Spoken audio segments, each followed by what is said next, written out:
और साथियों, आज की जो घटना में लेकर आया हूं ना, वह इतनी ज्यादा भयानक है, इतनी ज्यादा भयानक है कि इसे जानने के बाद आपके रोंगटे खड़े हो जाएंगे।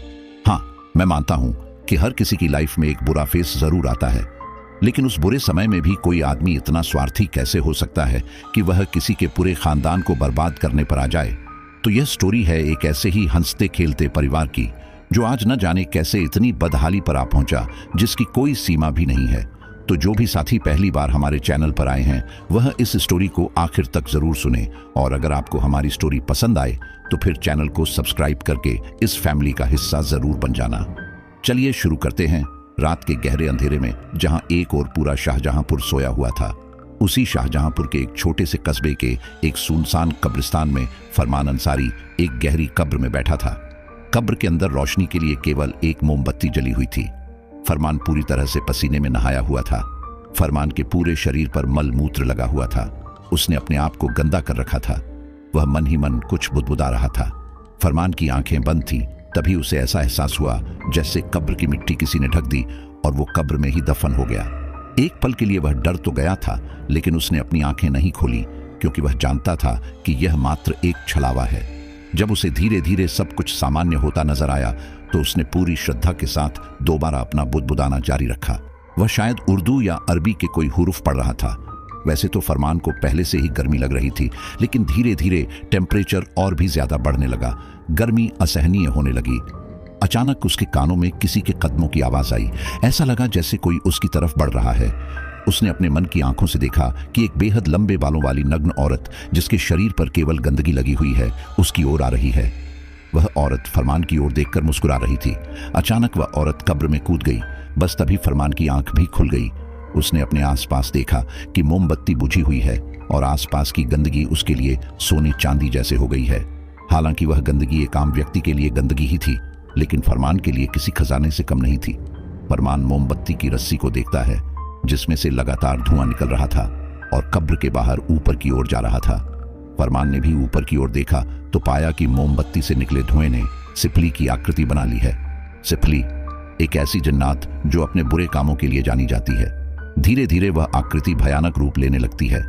फरमान का दिल घबरा तो रहा था, लेकिन वह अपने आप को मजबूती से कब्र के अंदर रखता है और फिर अचानक वो आकृति हवा में कहीं खो जाती है। फरमान इधर उधर देखता रह जाता है। फरमान मन ही मन बहुत खुश था। वह जल्दी से अपना सारा सामान समेटता है और कब्र के बाहर आता है। आसपास कोई नहीं था। फरमान जल्दी से कब्र की मिट्टी ढक देता है, लेकिन आसपास की कब्रों में बहुत सारे लोग खड़े दिखाई देते हैं। वो सब रूहें थीं। उनमें से कुछ देखने में थोड़ी डरावनी लग रही थी तो कुछ बहुत ही शांत थी। फरमान उन सब लोगों की तरफ ध्यान नहीं देता, बल्कि अपने रास्ते की ओर कदम बढ़ाता है और चुपचाप अपने घर चला जाता है। पूरी रात फरमान खुशी के मारे सो नहीं पाता। अगले दिन सुबह होते ही वह अपनी ससुराल, जो कि शाहजहांपुर के ही एक अन्य कस्बे में थी, वहां पर पहुंच जाता है। फरमान अपने घर का इकलौता लड़का था। उसकी पत्नी 1 साल पहले मर चुकी है और उसके 2 बच्चे भी हैं। वह अपने घर में अपने पिताजी के साथ ही रहता है। मां का भी काफी समय पहले देहांत हो गया था। वहीं दूसरी ओर फरमान के बच्चे पिछले 6 महीने से अपनी नानी के घर थे। उन्हें नानी के घर छोड़ने का फैसला खुद फरमान का था। वह कभी कभी अपने ससुराल चले जाया करता था। फरमान के ससुराल में उसकी एक छोटी साली आयशा थी, साथ ही सास ससुर भी थे। फरमान को देख उसके दोनों बच्चे महक और शानू एकदम खुश हो जाते हैं। फरमान भी अपने बच्चों के लिए बहुत सारे खिलौने और चीजें लेकर आया था, लेकिन फरमान को देखकर शायद उसके सास ससुर जावेद और फातिमा खुश नहीं थे। फरमान अपने बच्चों से मिलने के बाद बैठक में जाता है। वहां उसके ससुर बैठे थे। फरमान जाते ही सबसे पहले अपने ससुर को सलाम करता है। जावेद मियां सलाम तो ले लेते हैं, लेकिन उनके सलाम में भी एक बेरुखी थी। फरमान चुपचाप सोफे पर बैठ जाता है और कहता है, अब्बा, मैं पिछली बार के लिए माफी मांगता हूं। मुझे ऐसा व्यवहार नहीं करना चाहिए था, लेकिन मैंने किसी गलत इरादे से आयशा का हाथ नहीं मांगा था। आप तो जानते ही हैं कि महक और शानू अभी काफी छोटे हैं और वैसे भी मैं लोगों की बातों में आ गया था।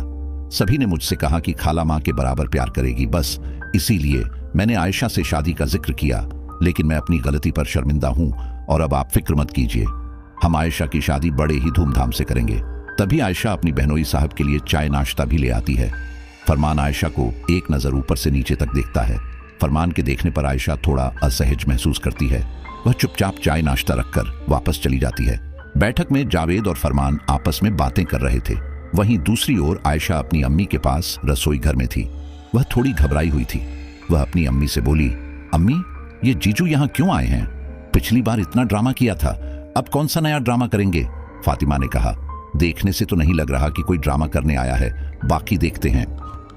आयशा कहती है, मुझे बड़ी टेंशन हो रही है, कहीं उनकी वजह से मेरे ससुराल वालों पर कोई असर न पड़े, कहीं वो रिश्ता खत्म ना कर दें। फातिमा कहती है, बेटा तू चिंता मत कर, हम ऐसा नहीं होने देंगे। फरमान ने हमारी बड़ी लड़की जीनत की जिंदगी तो तबाह कर ही दी थी, लेकिन तेरे साथ खिलवाड़ करने नहीं देंगे। कुछ ही देर में फरमाना वापस अपने घर जाने लगता है, तब फातिमा और आयशा भी बाहर आते हैं। जावेद फरमान से कहता है, अब सब बातें भूली जा रही हैं तो पुरानी बातें भी भूल जाते हैं। 3 दिन बाद आयशा की मंगनी है, तुम भी आ जाना। फरमान कहता है, जी अब्बा, क्यों नहीं, लेकिन देखो आयशा को मेरा दिल रखना होगा। यह सुनने के बाद सभी लोग हैरानी से फरमान की ओर देखते हैं। फरमान हंसकर कहता है, अरे मतलब मैं जो कपड़े में लेकर आऊंगा आयशा को वही कपड़े पहनने होंगे। तभी फातिमा कहती है, अरे ये आप कैसी बातें कर रहे हैं, आप कपड़े क्यों लाएंगे, और वैसे भी मंगनी में वो लोग तो जोड़ा चढ़ाएंगे ही। फरमान कहता है, हाँ वो लोग तो अपने आने के बाद चढ़ाएंगे ना, लेकिन मंगनी वाले दिन आयशा अपने जीजा का इतना मान तो रख सकती है कि कुछ देर के लिए ही सही मेरी पसंद के कपड़े पहन ले। अगर ऐसा होता है तो मैं समझूंगा कि आयशा ने भी मुझे माफ कर दिया। तुरंत जावेद कहता है, हाँ ठीक है, कोई बात नहीं, अगर तुम्हें इसमें खुशी मिलती है तो यही ठीक। फरमान सबसे विदा लेता है, अपने बच्चों को प्यार करता है और वापस अपने घर आ जाता है। उधर फातिमा जावेद पर चिल्लाती है, आपने फरमान को कपड़ों के लिए हाँ क्यों की? क्या हमारे पास कपड़े नहीं है? क्यों किसी का एहसान लेना भूल गए? उसने कितना ड्रामा किया था, मुझे तो आज भी वो दिन याद आता है तो शर्म आती है कि ये इंसान हमारे घर आया ही क्यों। दरअसल जीनत की शादी जब फरमान से हुई थी तो शुरू में सब कुछ बहुत अच्छा था, लेकिन धीरे धीरे फरमान और जीनत में दूरियां बढ़ती गई। पता चला कि फरमान किसी दूसरी लड़की के चक्कर में है, इसीलिए जीनत और फरमान में अक्सर झगड़ा हुआ करता था। बात इतनी बढ़ गई थी कि जीनत कई बार अपने घर आकर बैठ गई। वह फरमान से बहुत प्यार करती थी, इसलिए न तो उसे छोड़ पा रही थी और न ही उसके साथ रह पा रही थी। वहीं दूसरी ओर फरमान भी कई बार जीनत से माफी मांगता और वापस वही हरकतें करने लगता। धीरे धीरे यह लड़ाई इतनी बढ़ती चली गई कि जीनत बर्दाश्त नहीं कर पाई और उसने आत्महत्या कर ली। ये बात सभी रिश्तेदारों को पता भी थी कि जीनत ने आत्महत्या फरमान की वजह से की है। वहीं दूसरी ओर इस मामले में पुलिस केस भी हुआ, लेकिन लोगों के दबाव के कारण जीनत के पिता जावेद ने कोई पुलिस रिपोर्ट नहीं करवाई, क्योंकि लोगों का कहना था कि मां तो पहले ही मर चुकी है। अब ऐसे में अगर पिता भी जेल चला जाएगा तो बच्चों का ध्यान कौन रखेगा? वैसे भी जावेद के घर में कोई लड़का नहीं है, एक लड़की ही है, वह भी अपने ससुराल चली जाएगी तो क्या पता आयशा के ससुराल वाले भी जीनत के बच्चों को अपनाए या ना अपनाए। इसीलिए जावेद ने फरमान को जेल भेजना मुनासिब नहीं समझा और शायद यही उसकी सबसे बड़ी गलती रही थी। धीरे धीरे जावेद को पता चला कि फरमान अपने बच्चों के साथ भी कोई खास सलूक नहीं करता। मां के जाने के बाद जो प्यार बच्चों को मिलना चाहिए था वह नहीं मिल रहा। फरमान बस उनकी जरूरत ही पूरी करता है। वहीं दूसरी ओर यह भी सुनने में आया था कि फरमान ने अपनी दुकान भी बेच दी है और लगभग कंकाल हो चुका है। इन सब के चलते पता नहीं फरमान के दिमाग में एक बार क्या आया कि उसने आयशा से शादी करने की ठानी। कहीं ना कहीं इस बात में समाज का भी दबाव था। लोगों ने फरमान को समझाया कि वह अपनी शादी आयशा से कर ले, इस तरह से बच्चों को मां मिल जाएगी और परिवार टूटेगा भी नहीं। फरमान ने इस मामले में अपने ससुर से बात की, जिसे सुनकर पहले तो उन्हें लगा कि हाँ ऐसा करना ठीक है, लेकिन जब उन्होंने अपनी पत्नी फातिमा से इस बारे में बात की तो दोनों की बातों में असहमति हो गई। फातिमा एक औरत थी, वह जानती थी कि जीनत का दर्द क्या होगा। फातिमा ने अपने पति से कहा था कि फरमान हमारी बड़ी बेटी को खुश नहीं रख पाया तो हम कैसे कह सकते हैं कि हमारी छोटी बेटी सही रहेगी, और वैसे भी हम उसके बच्चों के कारण अपने बच्चों की जिंदगी खराब नहीं कर सकते। रही बात दोनों बच्चों की, तो हम महक और शानू को पाल लेंगे, कुछ प्रॉपर्टी उनके नाम कर देंगे तो शायद इनका नसीब भी सुधर जाए। इसीलिए जावेद ने आयशा के लिए फरमान से साफ मना कर दिया, लेकिन फरमान अपनी जिद पर अड़ा रहा और बार बार अपने सास ससुर को आयशा से शादी के लिए कहता रहा। हद तो उस दिन हो गई जब आयशा को देखने के लिए रिश्ते वाले आए। इत्तेफाक से फरमान भी उसी दिन वहीं पहुंच गया। घर में अच्छे खासे लोग थे और फरमान ने वहां पर ड्रामा शुरू कर दिया। आयशा को चरित्रहीन बताया, सब कुछ तहस नहस कर दिया, इसलिए आयशा का रिश्ता वहीं खत्म हो गया और तब से जावेद ने फरमान को अपने घर न आने की हिदायत दी थी। उस दिन अचानक फरमान को वहां पाकर और उसके व्यवहार में तब्दीली देखकर फातिमा को काफी अजीब लगा। लगा तो जावेद को भी था, लेकिन फरमान को अपनी गलती का एहसास हो गया था। यह सोचकर जावेद ने उसे माफ कर दिया है। आयशा की मंगनी वाला दिन भी आ गया। फरमान भी सुबह सवेरे ही अपने ससुराल चला गया था और उसने एक पीले रंग का कपड़ा अपनी साली आयशा को दिया। आयशा ने भी अच्छे दिल के साथ वह कपड़ा पहन लिया। अभी तक रिश्ते वाले आए नहीं थे। घर में कामकाज हो रहा था और सभी तरह की तैयारी चल रही थी। फरमान आयशा को देखकर बहुत खुश था। वहीं दूसरी ओर दूसरे कमरे में आयशा की अम्मी फातिमा भी तैयार हो रही थी। वह आईने में देखकर अपने बाल बना रही थी। उस समय कमरे में वो अकेले मौजूद थीं। फरमान उनके पास जाता है और कहता है, अरे अम्मी जान, आप अभी तक तैयार ही नहीं हुई, उधर आपकी बेटी रेडी है। फातिमा कहती है, हाँ बेटा, बस तैयार हो ही गई। फरमान कहता है, वैसे कितने देर में आएंगे वे लोग? फातिमा कहती है, पता नहीं बेटा, मैं बस अभी देख कर आती हूँ। इतना कहकर फातिमा कमरे से बाहर चली जाती है। फातिमा के बाहर जाते ही फरमान तुरंत आईने के पास जाता है और आईने के सामने रखा कंघा उठा लेता है। उस कंघे में फातिमा के कुछ बाल थे। फरमान चुपचाप वह कंघा अपनी शर्ट के अंदर छुपा लेता है। कुछ ही देर में मेहमान भी आ जाते हैं। सभी रस्मों रिवाज की शुरुआत हो चुकी थी। आयशा भी बाहर आकर बैठी थी कि अचानक माहौल में एक बू छा गई। ऐसा लगने लगा कि जैसे कोई चीज सड़ रही हो या फिर इस तरह की गंध आ रही थी जैसे मलमूत्र की गंध हो। अचानक उस गंध से सभी ने अपनी नाक सिकुड़ ली, लेकिन धीरे धीरे वह गंध थोड़ी कम होती गई। जब आयशा सभी औरतों के बीच बैठी हुई थी, तब अचानक उसे ऐसा महसूस होने लगा जैसे उसका सिर घूम रहा है। पहले तो उसने खुद को कंट्रोल करने की काफी कोशिश की, लेकिन जब वह खुद को कंट्रोल नहीं कर पाई तो वह सोफे पर पीछे की ओर गिर गई। अचानक आयशा को बेहोश देख सभी लोग घबरा गए। उसे तुरंत कमरे में लेकर जाया गया। जैसे ही आयशा को होश आया तो वह रोने लगी। सभी ने उससे पूछा कि आखिर रो क्यों रही हो, लेकिन वह वजह नहीं बता पा रही थी। आयशा बस रोए जा रही थी। कुछ लोगों ने सोचा शायद रिश्ता पक्का हो गया है, इस वजह से रोना आ गया है। अपने माँ बाप को छोड़ने का दुख तो हर किसी को होता है, लेकिन हैरानी तब हुई जब आयशा का रोना बंद ही नहीं हो रहा था।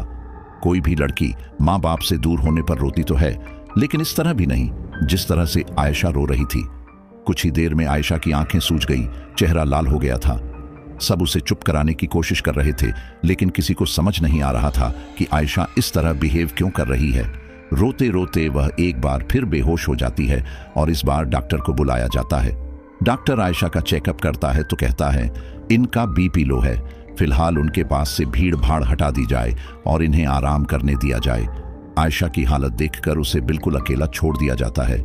वहीं दूसरी ओर मेहमानों को भी काफी देर हो रही थी, इसलिए जावेद सभी से माफी मांगते हुए उन्हें उनके घर विदा कर देते हैं। लेकिन जावेद और फातिमा अपनी बेटी के लिए एकदम से परेशान हो गए थे। उन्हें समझ नहीं आ रहा था कि आज उनकी बेटी के साथ अचानक क्या हुआ। फरमान भी चिंतित था। उसने अपने सास ससुर को समझाया और कहा, आप चिंता मत करो, शादी कोई छोटी मोटी चीज तो होती नहीं है, रिश्ता पक्का हो गया है, इसीलिए वह टेंशन में आ गई होगी। जब होश में आएगी तो सब कुछ ठीक हो जाएगा। आप लोग भी आराम कर लो, मैं चलता हूं। फरमान अपने साथ ससुर को समझा बुझाकर अपने घर चला जाता है। जावेद मियां और फातिमा अपनी बेटी को लेकर पूरी रात चिंता में जागे रहते हैं, जबकि फरमान खुद को अपने घर के एक कमरे में बंद कर लेता है। वह अपने कमरे में अंधेरा करता है और केवल एक मोमबत्ती जलाकर जमीन पर बैठ जाता है। इसके बाद वह थैले से एक नर कंकाल की खोपड़ी निकालता है जिसमें से तेज दुर्गंध आ रही थी, लेकिन फरमान को उस दुर्गंध से कोई भी फर्क नहीं पड़ रहा था। फरमान उस खोपड़ी को मोमबत्ती के चारों ओर 11 बार गोल गोल घुमाता है। इसके बाद वह अपनी शर्ट से वह कंघा निकालता है जो उसने चुरा के रखा था। फरमान उसमें से सारे बाल निकाल लेता है और फिर उन मोमबत्ती की लौ में जलाने लगता है। ऐसा करते समय फरमान के चेहरे पर एक अलग ही मुस्कान थी। फरमान देखता है कि धीरे धीरे मोमबत्ती की लौ गहरे नीले रंग की होती जा रही है और ऊंची भी उठ रही है, जो इस बात का संकेत था कि उसका जादू काम कर रहा है। जैसे ही वो लौ पूरी तरह से जल जाती है, वैसे ही कमरे में और भी तेज दुर्गंध फैलने लगती है। वह दुर्गंध कमरे के बाहर भी जाने लगती है। बारामदे में ही फरमान के पिता भी सो रहे थे। उस गंध से उनकी आंख भी खुल जाती है, लेकिन वह समझ नहीं पाते कि यह गंध कहां से आ रही है और किस चीज की है। जबकि फरमान तो चैन की नींद अपने बिस्तर पर सो जाता है। वहीं दूसरी ओर दिन निकलते ही फातिमा के सिर में भी तेज दर्द होने लगता है।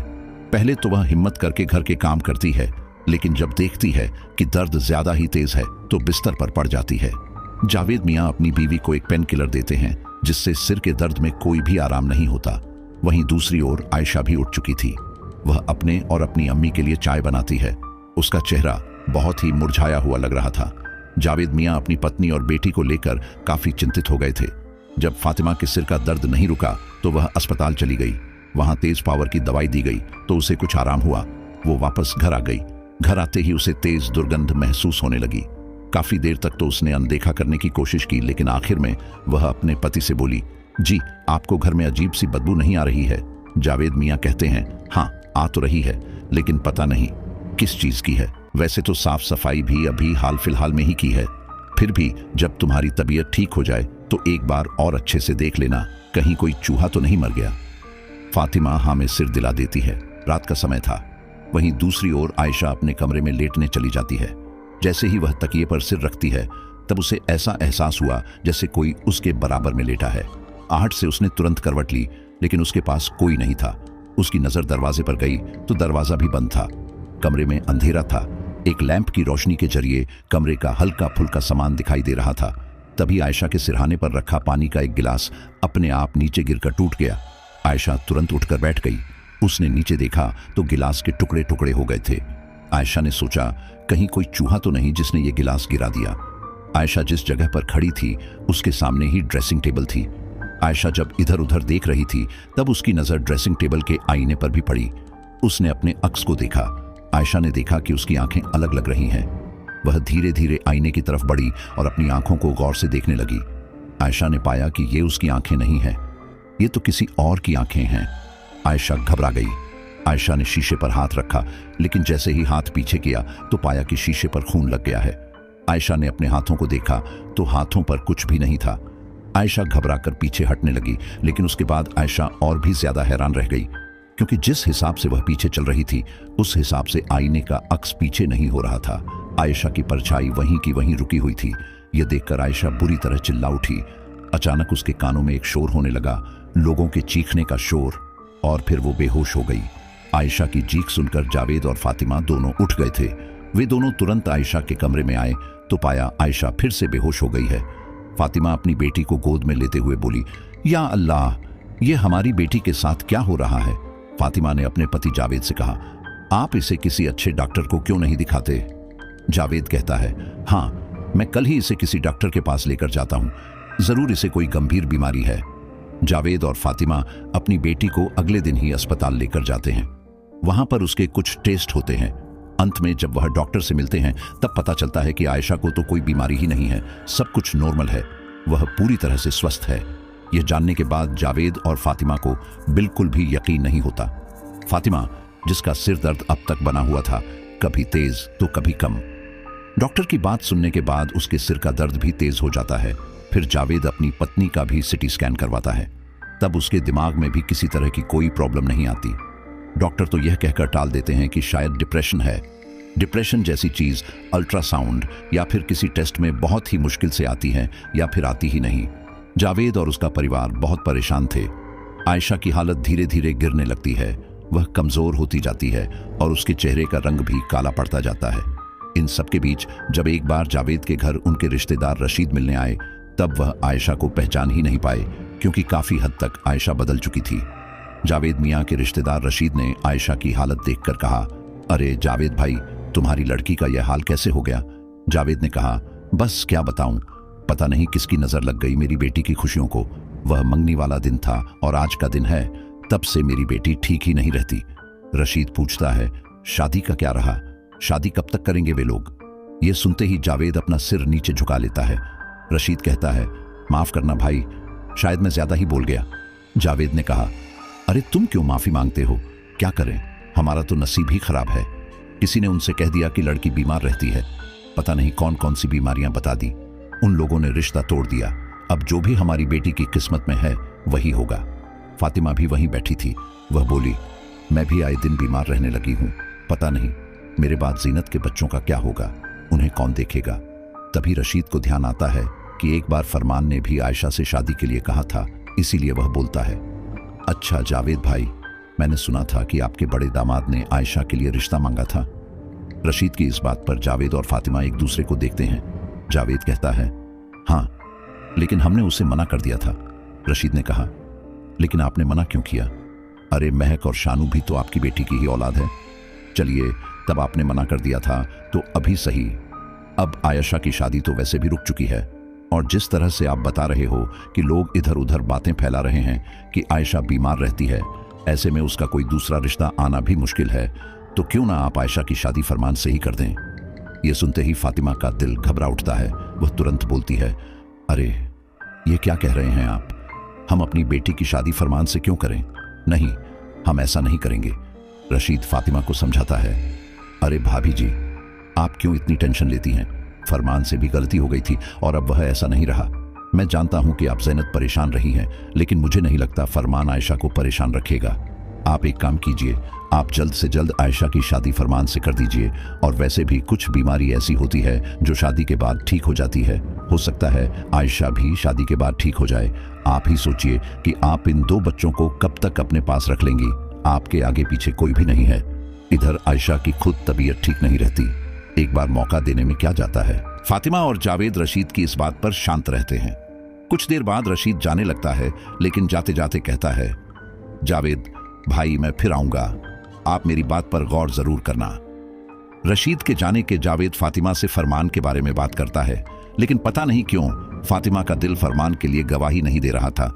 लेकिन जो हालत हो रहे थे उसे देखते हुए फातिमा को दिमाग से काम लेना पड़ता है, और फिर वह भी फरमान और आयशा की शादी के लिए राजी हो जाती है। जल्द ही आयशा का सादा निकाह कर दिया जाता है और फरमान के साथ रुखसत कर दिया जाता है। महक और शानू भी अपने पिता के घर जा चुके थे। फरमान बड़ा खुश था, उसने जो चाहा उसे वह मिल गया। कुछ दिनों के बाद अचानक फातिमा को ब्रेन हैमरेज हुआ और मौके पर ही उसकी मौत हो गई। जावेद को तो यकीन ही नहीं हुआ कि उसकी बीवी उसे छोड़कर चली गई। जब फातिमा की मैयत घर में रखी हुई थी तो जावेद न केवल दुखी था, बल्कि वह परेशान और हैरान भी था। उसे समझ नहीं आ रहा था कि आखिर उसकी बीवी को हुआ क्या था, कौन सी बीमारी हुई थी। उसने फातिमा को कई अच्छे डॉक्टर को दिखाया था, कई जांच कराई थी, लेकिन कभी कोई मर्ज निकल कर नहीं आता था। वो पहला दिन था जब जावेद को एक अजीब एहसास हुआ, उसे कुछ बातें खटकी। उस दिन जावेद ने सोचा कि जो कुछ भी हुआ है ये कोई सामान्य बात नहीं है। फातिमा की मौत इत्तेफाक की मौत नहीं है, इसके पीछे शायद कोई बहुत बड़ा कारण है। आयशा की शादी को अभी 15 दिन भी नहीं हुए थे कि फातिमा की मौत के बाद जावेद घर में पूरी तरह अकेला हो चुका था। वैसे तो रिश्तेदार उससे मिलने आते जाते रहते थे, लेकिन फिर भी बेटी और पत्नी की कमी तो कोई पूरा नहीं कर सकता था। वही कुछ हाल जावेद के साथ भी था। आने जाने वाले लोगों में से एक व्यक्ति ने जावेद से कहा, जावेद मियां, तुम्हारी भी उम्र हो गई है, अकेले भी पड़ गए हो। अल्लाह बेहतर जाने कब तुम्हारी भी आंख मिट जाए। तुम्हारी अच्छी खासी प्रॉपर्टी है, इसे बच्चों के नाम कर दो तो बेहतर रहेगा, उनका भविष्य भी संवर जाएगा। जावेद को भी यह बात ठीक लगती है, क्योंकि सच में अब उसका इस दुनिया में था ही कौन। आयशा की शादी कर दी थी, वह भी उसकी दूसरी बेटी के बच्चों को पाल रही थी। ऐसे में जावेद ने अपनी सारी प्रॉपर्टी, यहां तक कि वो घर जिसमें वह खुद रह रहा था, वह घर भी आयशा और फरमान के नाम करने की सोची। एक दिन जावेद इसी सिलसिले में कचहरी जा रहे थे। कचहरी जाते समय उन्हें एक पकौड़ी वाले के ठेले के पास फरमान दिखाई दिया। जावेद मियां तो तब हैरान रह गए जब उन्होंने फरमान के स्कूटर पर किसी दूसरी औरत को देखा। जावेद ने देखा कि फरमान उस औरत से बेहद खुश होकर बातें कर रहा है। वो औरत भी बार बार फरमान के कंधे पर हंस हंस कर हाथ रख रही है। जावेद फरमान के पास जाने ही वाला था कि उससे पहले फरमान वहां से चला गया। जावेद भागकर पकौड़ी वाले के पास पहुंचा। उसके चेहरे पर चिंता थी। पकौड़ी वाले ने तुरंत कहा, और चाचा, कितने की पकौड़ी लगा दूं? लेकिन जावेद तो अपने दामाद में खो गया था। वह बोला, अरे भाई साहब, अभी जो यहां एक आदमी आया था स्कूटर पर, उसके साथ वह औरत कौन थी? पकौड़ी वाला बोला, और कौन? उसकी बीवी या माशूका ही होगी। वो तो अक्सर यहां आते जाते रहते हैं। वो भाई साहब हमेशा इन्हीं के साथ आते हैं। वैसे आप ऐसा क्यों पूछ रहे हैं? आपका बेटा है क्या? जावेद तो जैसे सदमे में चला गया। वह पकौड़ी वाले का कोई जवाब ही नहीं दे पाया। उसकी आंखों में आंसू आ गए। एक बार फिर उसके सामने बीता हुआ कल आ गया। उसे अपनी पहली बेटी यानी कि जीनत की वो सारी बातें याद आने लगी जो अपने पापा से कहती थी। जावेद याद करने लगा कि किस तरह से जीनत फरमान की शिकायतें करती थी। फरमान दूसरी औरतों के साथ घूमता फिरता है, उन पर खर्च करता है, घर पर ध्यान नहीं देता। जावेद बेचारा उल्टे पैर घर लौट गया। अब उसका दिल अपनी बेटी आयशा को देखने के लिए तरस रहा था। वही एक और आयशा के हालात भी कुछ ठीक नहीं थे। वह फरमान के साथ चुपचाप चली तो गई थी, लेकिन वह दिन ब दिन एग्रेसिव होती जा रही थी। फरमान आयशा के साथ अच्छा सलूक नहीं करता था। वह केवल जिस्मानी ताल्लुक बनाने के लिए ही आयशा के करीब जाता था। कहने को तो आयशा शरीर से पूरी तरह से कमजोर हो चुकी थी, लेकिन फरमान शायद इस बात से अनजान था कि आयशा के अंदर उसकी खुद की रूह नहीं है। उसने आयशा के साथ जो खेल खेला है, उस खेल ने आयशा की रूह को किसी और के कब्जे में कर दिया है। और आयशा के अंदर की रूह को यह बिल्कुल भी पसंद नहीं आता था कि फरमान उसके थोड़ा सा भी करीब आए। एक रात फरमान देर रात घर लौटा। आयशा और बच्चे सभी सो गए थे, इसलिए आयशा की आंख एकदम नहीं खुल पाई। उसने देर से दरवाजा खोला, लेकिन जैसे ही दरवाजा खोला फरमान आयशा पर गुस्सा करने लगा। इतनी देर कहाँ थी? इतनी देर से दरवाजा क्यों खोला? आयशा डरी सहमी खड़ी थी। फरमान ने तुरंत आयशा को थप्पड़ लगाया और कहा, जुबान पर लकवा पड़ गया क्या? बोलती क्यों नहीं है? कहाँ थी? इतना कहकर फरमान ने आयशा को जोर से धक्का दिया, जिससे वह नीचे गिर गई। फरमान गुस्सा करते हुए कमरे में चला गया। वहीं दूसरी ओर आयशा किचन में फरमान के लिए पानी लेने चली गई। वह अपनी ही सोच में गुम हो गई थी। उधर फरमान गुस्से में था। उसने आयशा को आवाज लगाई, अब कहां मर गई? बिस्तर पर आने के लिए भी तुझे न्योता दूंगा। बस यह बात सुनते ही आयशा का खून खौल उठा। उसकी आंखें गुस्से से लाल होने लगी। शरीर में एक नई ऊर्जा बहने लगी। उसके हाथ में कांच का गिलास था जो कि पानी से भरा हुआ था। आयशा को इतना गुस्सा आ रहा था कि उसने गुस्से से वह कांच का गिलास ही तोड़ दिया। उसका हाथ पूरी तरह से खून से भीग गया। उसने अपने हाथों की मुट्ठी बनाई और कमरे में गई। उसके चेहरे पर गुस्सा साफ नजर आ रहा था। फरमान ने जैसे ही आयशा का वो चेहरा देखा, उसे हंसी आई। वह हंसते हुए बोला, ओहो, मैडम को गुस्सा आ रहा है। आयशा का गुस्सा और भी ज्यादा बढ़ने लगा। फरमान उसे चिढ़ाते हुए बोला, तुम लोग मुझ पर गुस्सा करोगे? भूला नहीं हूं तेरे बाप ने कितनी बातें सुनाई थी, और तेरे बाप से ज्यादा तेरी मां ने बातें सुनाई थी। आज देख ले, कहां है तेरी मां? उसे मारकर तो मुझे बड़ा ही सुकून मिला। जल्द ही तेरा बूढ़ा बाप भी मर जाएगा और फिर मैं तुझे भी खत्म कर दूंगा, और जितना भी माल है सब मेरा ही हो जाएगा। आयशा भी शांत थी, लेकिन गुस्से में थी। फरमान को लगा कि शायद आयशा गुस्से में कुछ बोलेगी तो वह उसे बहाने से फिर मारेगा, लेकिन ऐसा नहीं हुआ। आयशा ने कुछ नहीं कहा, लेकिन फरमान गुस्से में उठा और उसने आयशा की चुन्नी नीचे खींचकर फेंक दी और उसे बिस्तर पर धक्का दे दिया। बस अब आयशा बर्दाश्त नहीं कर सकती थी। जैसे ही फरमान उसके करीब आया, उसने फरमान को एक जोर की लात मारी, जिससे फरमान तेजी के साथ दीवार पर जा टकराया। अब फरमान को गुस्सा आ गया और उसे बहाना मिल गया। उसने सोचा, अब तो यह आयशा मेरे हाथों से गई। फरमान ने जैसे ही आयशा के थप्पड़ मारने के लिए अपना हाथ उठाया, आयशा ने फरमान का हाथ पकड़ लिया और मरोड़ दिया। फरमान दर्द से कराह उठा। फरमान खुद को संभालता उससे पहले ही आयशा ने फरमान के कंधे पर वार कर दिया। फरमान की गले की हड्डी टूटने की आवाज आई। इस बार फरमान और भी ज्यादा तेजी से चीखा। वहीं दूसरी ओर बरामदे में फरमान के पिताजी भी लेटा करते थे। उन्हें फरमान की चीखने की आवाज आई।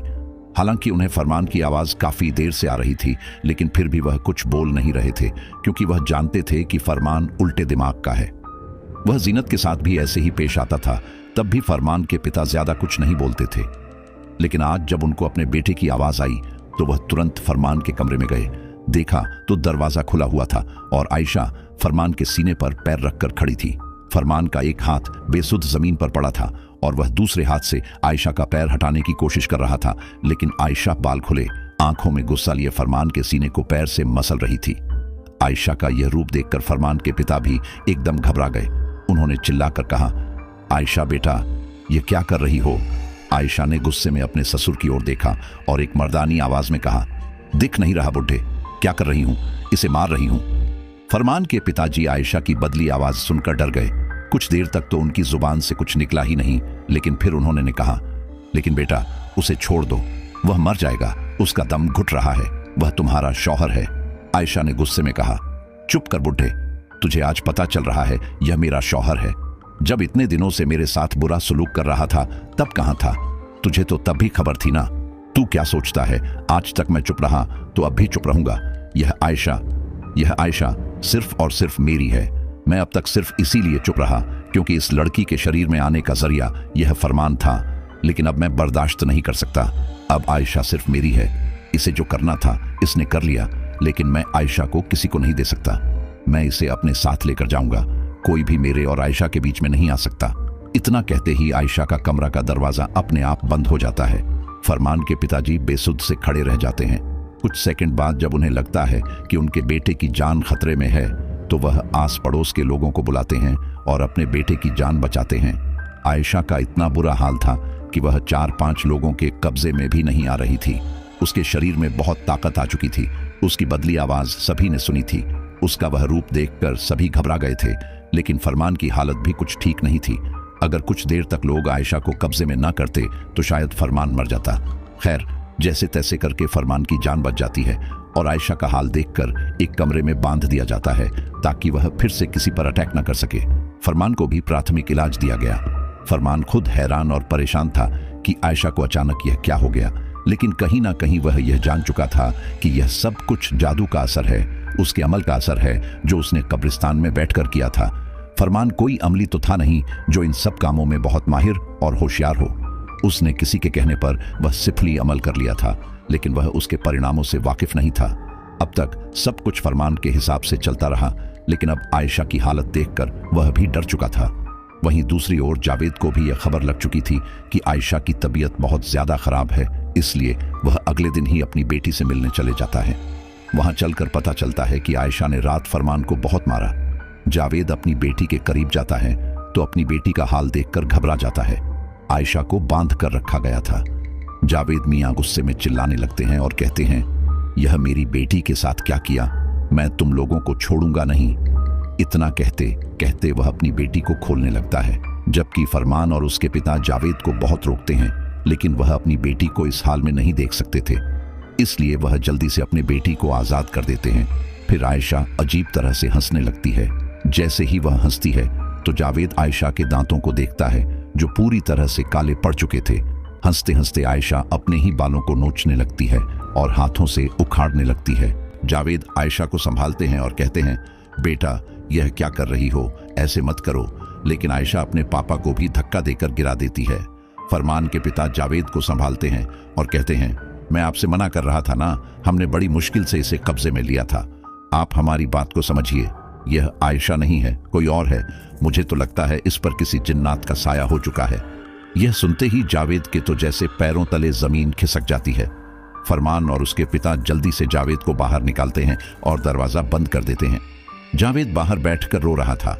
उसे समझ नहीं आ रहा था कि यह सब उसकी बेटी के साथ कैसा हो गया।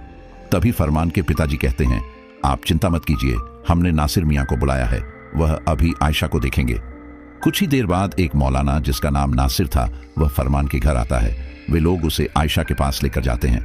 आयशा उस समय चुपचाप दीवार से चिपक कर खड़ी थी और कुछ गुनगुना रही थी। वह एक अलग भाषा में बोल रही थी जो शायद न तो उर्दू थी, न अरबी और न हिंदी इंग्लिश।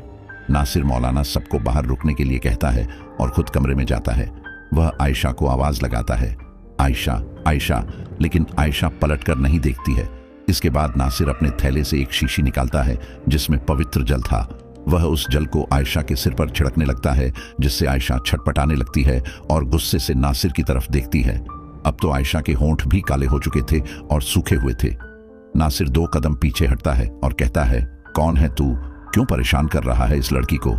यह सुनकर आयशा के अंदर से एक मर्दाना आवाज आती है, चला जा यहां से, चला जा। नासिर दोबारा थोड़ा सा पानी छिड़कता है और कहता है, नहीं जाऊंगा, तुझे यहां से जाना होगा। इतना कहकर नासिर मौलाना कुरान की कुछ आयतों का दम करके आयशा के ऊपर फूंकता है, जिससे आयशा तड़पती हुई दीवार से टकरा जाती है, लेकिन उसे गुस्सा बहुत आता है। वह दोबारा मर्दानी आवाज में कहती है, चला जा, वरना मैं इस लड़की को अपने साथ लेकर चला जाऊंगा। यह सुनते ही नासिर थोड़ा शांत होता है और प्यार से कहता है, लेकिन तू है कौन और इसके साथ क्या कर रहा है। आयशा कहती है, मेरा नाम हम्बल है, यह लड़की अब मेरी बीवी है और मैं इसे नहीं छोड़ सकता। नासिर मौलाना कहता है, लेकिन यह तेरी बीवी कैसे हो सकती है, यह तो फरमान की बीवी है, अभी कुछ दिन पहले ही इन दोनों का निकाह हुआ है। हम्बल कहता है, नहीं, फरमान झूठा है, आयशा से पहले ही मेरा निकाह हो चुका है। यह सुनते ही नासिर मौलाना थोड़ा हैरान रह जाता है। वह पूछता है, लेकिन कैसे और कब कब हुआ। हम्बल कहता है, इसकी सगाई वाले दिन मैंने इसकी रूह पर कब्जा कर लिया था। पूछो फरमान से, उसी ने तो जादू किया है, उसी ने तो अमल किया था, उसी की तो वजह से आज मैं आयशा से मिला हूं। यह सुनते ही नासिर हैरानी से दरवाजे की ओर देखता है, जहां से फरमान, जावेद और फरमान के पिता झांक रहे थे। फरमान अपनी नजरें चुराने लगता है, लेकिन नासिर इतना समझ जाता है कि फरमान कुछ बहुत बड़ा छुपा रहा है। नासिर तो बाहर की तरफ देख रहा था, लेकिन तभी आयशा नासिर के बिल्कुल करीब आ चुकी थी। नासिर जैसे ही आयशा की तरफ देखता है, वह भी डर जाता है क्योंकि आयशा बिल्कुल उसके चेहरे के करीब थी। आयशा नासिर को अजीब तरह घूर रही थी। उसकी आंखें इतनी डरावनी थीं कि कोई भी दशहत के मारे ही मर जाता। नासिर का भी दिल तेजी से धड़कने लगा। वह मन ही मन कुरान की आयतों का पाठ करने लगा, लेकिन बीच बीच में वह कुरान की आयतों को भूल जाता है क्योंकि आयशा का घूरना कोई सामान्य नहीं था। नासिर ने आज से पहले ऐसे कभी किसी को नहीं देखा था। नासिर वैसे ही कंफ्यूज था और तभी आयशा ने अपना मुंह खोला। उसके मुंह से काले रंग के पदार्थ की फुहार नासिर के मुंह पर गिरी, जो बहुत ही ज्यादा बदबूदार और चिपचिपी थी। नासिर आयशा की इस हरकत से इतना डर गया कि वह लड़खड़ाते कदमों से कमरे से बाहर चला गया। नासिर के बाहर जाते ही दरवाजा अपने आप बंद हो गया। नासिर ने सबसे पहले अपना मुंह धोया। उसकी आंखों में खौफ साफ नजर आ रहा था, जिसे सभी लोग नोट कर रहे थे। फरमान के पिता ने कहा, क्या हुआ मौलाना साहब, आप आ क्यों गए? हमारी आयशा को क्या हुआ है?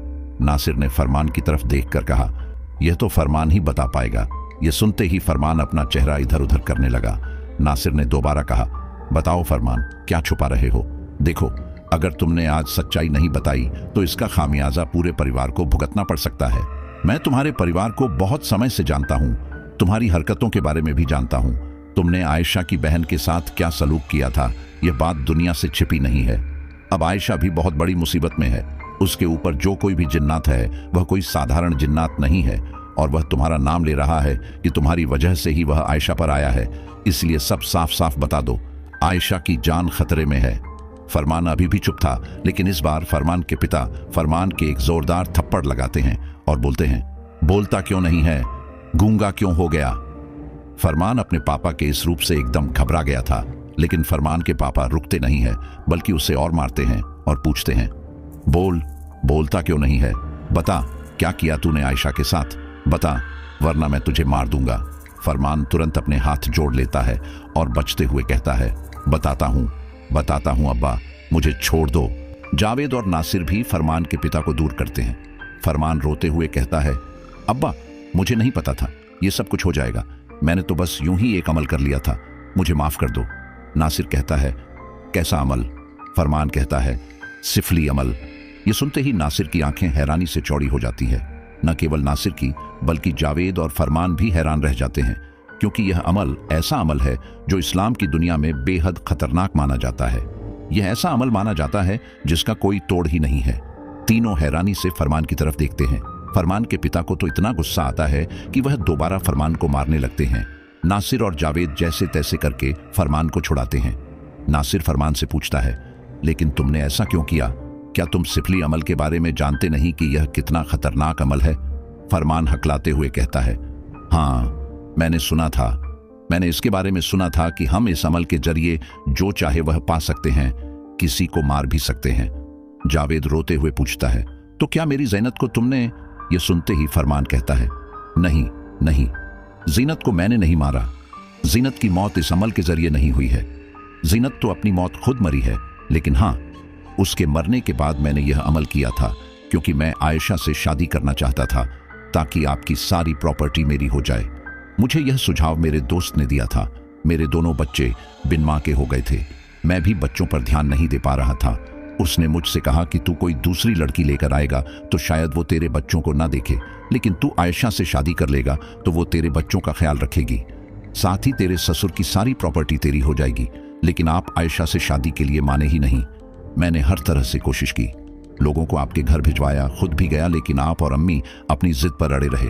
और फिर इतना ही नहीं, उस दिन सबके सामने आप दोनों ने मेरी बेइज्जती भी बहुत की थी। इसलिए मैंने फैसला कर लिया था कि मैं सिफली का अमल उठाऊंगा और अपना बदला लूंगा। बस इसीलिए मैंने यह सब किया। लेकिन मुझे नहीं पता था कि आयशा के साथ ये सब कुछ हो जाएगा। मैं आयशा को बस अपने कब्जे में करना चाहता था और इसीलिए मैंने उसे पीला जोड़ा दिया। उस पर मैंने सिफली की तस्वीर को पढ़ा था, क्योंकि उस जादू में मुझे ऐसा ही हुक्म दिया गया था। मैंने सिफली को सिद्ध किया था। उसने मुझे यह निर्देश दिया था कि मुझे यह सब करना है। अब आयशा का ये हाल कैसे हुआ मैं नहीं जानता, लेकिन हाँ, मैं यह जरूर चाहता था कि अम्मी मर जाए, क्योंकि सबसे ज्यादा बेइज्जती उन्होंने ही की थी। फरमान की इस हरकत पर फरमान के पिता को भी बहुत शर्म आ रही थी। जावेद का तो रो रो कर बुरा हाल था। नासिर ने फरमान से कहा, तुमने सिफली को हाजिर कर लिया। सिफली को हाजिर करना बहुत ही मुश्किल काम होता है, और अगर एक बार वह हाजिर हो गई तो इतनी आसानी से पीछा नहीं छोड़ती। तुमने भले ही आयशा को अपना कब्जे में करना चाहा, लेकिन सिफली द्वारा भेजे गए जिन्नात ने आयशा को अपने कब्जे में कर लिया। और वैसे भी सिफली तुम्हारे सारे इरादों के बारे में जानती। वह जानती थी कि तुम्हें आयशा से ज्यादा प्रॉपर्टी अजीज है। तुम क्या सोचते हो कि सिफली अकेली है? उसके पास जिन्नातों की पूरी फौज है जो उससे खाना मांगती है, औरतें मांगती हैं, धन दौलत मांगती है। शायद तुम नहीं जानते कि इन जादू टोने तंत्र मंत्र के पीछे कितनी बड़ी काली दुनिया छुपी हुई है। ये सब कुछ जितना आसान लगता है उतना होता नहीं है। आयशा की जिंदगी खतरे में है। खतरे में कह लो या फिर उस जिन्नात के हाथ में। वो तो अब अपनी मौत भी नहीं मर सकती। शायद मैं या कोई दूसरा मौलाना भी आयशा को उस जिन्नात से छुटकारा दिल पाए, क्योंकि ये वही कर सकता है जिसने यह अमल उठाया हो, और इसके लिए तुम्हें भारी कीमत चुकानी पड़ सकती है। इसे तो केवल वही दूर कर सकता है जिसने यह अमल उठाया हो, लेकिन यह बहुत मुश्किल है। फरमान के पिताजी पूछते हैं, मतलब? नासिर मौलाना कहता है, सिफली अमल उठाने वाला सभी प्रकार के गंदे काम करता है। फरमान ने भी किए होंगे। मैं तो आपको अपने मुंह से बता नहीं सकता, लेकिन फरमान इस्लाम से अब खारिज हो चुका है। इसके लिए इस्लाम में कोई जगह नहीं है, क्योंकि इस्लाम के अंदर जादू टोना करना शिर्क माना जाता है, और शिर्क सबसे बड़ा गुनाह है। अगर तुमने कभी भी शिर्क किया तो तुम इस्लाम में दाखिल नहीं रह सकते। आयशा को उस जिन्नात से अलग करने के लिए बहुत मुश्किलों का सामना करना पड़ सकता है। शायद ऐसा कि उसकी जान की चली जाए। इसलिए मैं आपको यह सलाह नहीं दूंगा कि आप आयशा और जिन्नात को अलग करें। जहां तक मैं समझता हूं कि शायद वह जिन्नात आयशा को ज्यादा नुकसान नहीं पहुंचाएगा, क्योंकि उसने आयशा को अपनी बीवी मान लिया है, लेकिन कहीं ना कहीं उसकी वजह से आयशा का शरीर कमजोर और बेजान हो जाएगा। जावेद नासिर के पैर पकड़ लेता है और रोने लगता है। वह कहता है, मौलाना साहब, आप कैसे भी करके मुझे मेरी बेटी लौटा दीजिए। मेरा परिवार पूरी तरह से खत्म हो चुका है। मैं अपनी बेटी को नहीं खोना चाहता। नासिर जावेद को समझाता है, जावेद, मेरी बात को समझो। जरूरी नहीं है कि अगर किसी पर कोई जिन्न आया है तो उसे आसानी से दूर किया जा सके। यह जिन्न अपने आप नहीं आया है। इसे सिफली ने आयशा को सौंपा है, और सिफली ही इसे दूर कर सकती है। लेकिन सिफली को हाजिर करने के लिए हमें वो सारे काम करने होंगे जो इस्लाम में नाजायज है। रही बात फरमान की, तो अगर फरमान सिफली से दोबारा सौदा करेगा तो उसे शायद अपनी जान देनी पड़े। अगर फरमान ऐसा कर सकता है तो शायद यह मुमकिन है, लेकिन सिफली दोबारा सौदा नहीं करती। यह भी हो सकता है कि फरमान अपनी जान से हाथ धो बैठे और आयशा उस जिन्नात से दूर भी ना हो पाए। इसलिए मेरी सलाह मानो तो मैं कुछ ताबीज दे देता हूं। उन ताबीजों को हर पीर और जुमेरात को जला दिया करना। ऐसे उस जिन्नात का असर कम रहेगा। लेकिन अगर हमने जिन्नात के साथ छेड़खानी करने की कोशिश की तो शायद आयशा को नुकसान हो जाए। न केवल आयशा, बल्कि वह अपने आसपास के लोगों को भी नुकसान पहुंचाने की कोशिश करेगी। हालातों को देखते हुए फरमान के पिताजी नासिर की बातों पर हामी भर देते हैं और उनसे ताबीज बनवा लेते हैं, लेकिन उनका दिल अभी भी बेचैन था। वह आयशा को कमरे में ही बंद करके रखते थे। वैसे तो आयशा अपने पिताजी के घर आ गई थी, लेकिन कभी कभी रात को जावेद को बहुत दहशत होती थी। उन्हें ऐसा लगता था कि वह जिन्नात उन्हें देख रहा है और नुकसान पहुंचाने की कोशिश कर रहा है, लेकिन वह मजबूर थे। वह अपनी बेटी को अकेला नहीं छोड़ सकते थे। वहीं दूसरी ओर जावेद और फरमान के पिता ने कई मौलानाओं से आयशा के बारे में बात की, और अधिकतर मौलानाओं ने उन्हें यही सलाह दी कि जिन्नात से छेड़खानी न की जाए, क्योंकि इसे सिफली ने भेजा है, और सिफली बहुत ही गंदी और खतरनाक शैतान है। धीरे धीरे जावेद ने अपनी बेटी को सामान्य पाया। वह शांत रहती थी, कमजोर भी हो चुकी थी, लेकिन फिर भी उसे कोई नुकसान नहीं पहुंच रहा था। इसलिए जावेद ने भी मौलानाओं से मदद मांगना बंद कर दिया। अब वह केवल अल्लाह पर भरोसा करके उनसे दिन रात दुआ करता है कि उनकी बेटी को किसी तरह की कोई तकलीफ ना हो। इधर फरमान अपने बच्चों का ध्यान नहीं रख रहा था। ये बात जावेद को जब पता चलती है तो वह अपनी जिम्मेदारी पर दोनों बच्चों को अपने घर ले आता है। हालांकि फरमान के पिता काफी मना करते हैं कि यह बच्चे उनके वारिस हैं, लेकिन जावेद उनकी कोई बात नहीं मानता। जब जावेद दोनों बच्चों को घर ले आता है तो आयशा उन दोनों का भी ख्याल रखती है। इससे जावेद को यह तो तसल्ली हो जाती है कि चलो, भले ही आयशा के अंदर कोई जिन्नात है, लेकिन वह कम से कम इन बच्चों का ध्यान तो रखता है। जावेद यह नहीं जानता था कि आयशा की जिंदगी कब तक की है और वह जिन्नात कब तक आयशा के साथ रहने वाला है।